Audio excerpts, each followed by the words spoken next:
Hi, everybody. My name is Rashi Jain, and along with my co-editors, Dr. Bedrettin Yazan and Dr. Suresh Canagarajah, I extend another invitation into the global academic landscape of transnational ELT research with the second of our volumes, as you can see right here, with Multilingual Matters that was recently published.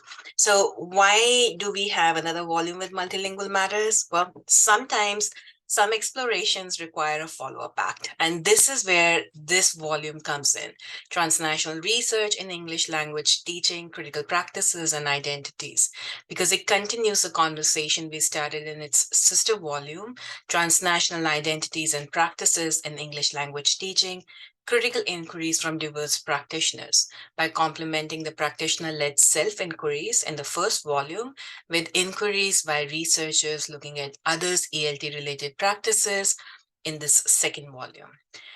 Why do we do that? Well, in West-based and West-oriented academia, so far a significant amount of past and recent work on transnationalism in ELT has focused primarily on specific communities of practice located within a country, such as the US, or has been limited, or some would argue delimited, to teacher education programs, with some notable exceptions.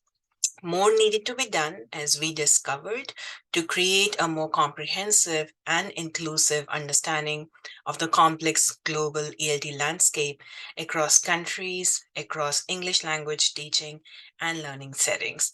Our second edited volume with Multilingual Matters contributes to this evolving knowledge base as an attempt to deepen our readers' understanding of this increasingly transnational ELT landscape.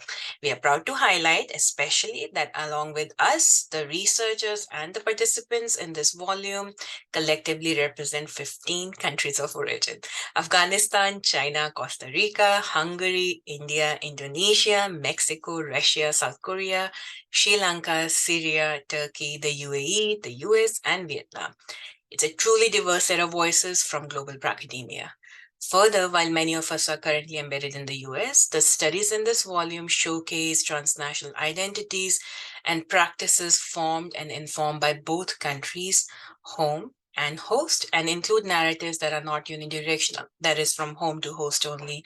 In fact, we would argue that we are showcasing Southern epistemologies and epistemes, ways of thinking that sometimes challenge Northern frameworks. And yet, even with this diversity and our deliberate efforts to decenter our work as a site for transnational professional practice, our volume could not entirely escape inadvertently reifying some of the same inequities that it proposes to disrupt. As we explore in detail, as honestly as possible, in our introduction chapter, and endeavor to mitigate through the manner in which we have organized the rest of the volume, all 12 chapters across 3 distinct parts. So part 1, Transnational Practices and Identities of English Language Learners in the US, is followed by part 2, Transnational Practitioners and Participants in Global Contexts Beyond the US, and then part 3, Transnational Practices and Identities of TESOL Practitioners in the US. So as you'll find out, we've tried to at least symbolically center global contexts and decenter Western contexts in the way we've organized the chapters and the parts of this volume. So together, the chapters within the edited volume cover a range of qualitative research approaches and methodologies, as well as span 3 common key themes that seem to emerge from a cross-analysis of the chapters. The first one being researchers' reflexivity, including our own as editors, as we explore in detail in our introduction chapter. Transnational participants' sense of belonging and unbelonging being the second one.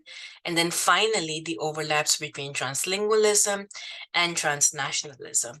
So now we invite you, our readers, to enter once again the transnational landscape of ELT research that we and our amazing contributors have collectively populated with the empirical inquiries within this volume. We hope you enjoy traveling through the book again as a sister volume to our first book and making your acquaintance with the diverse global voices and perspectives housed within the book covers. Thank you so much.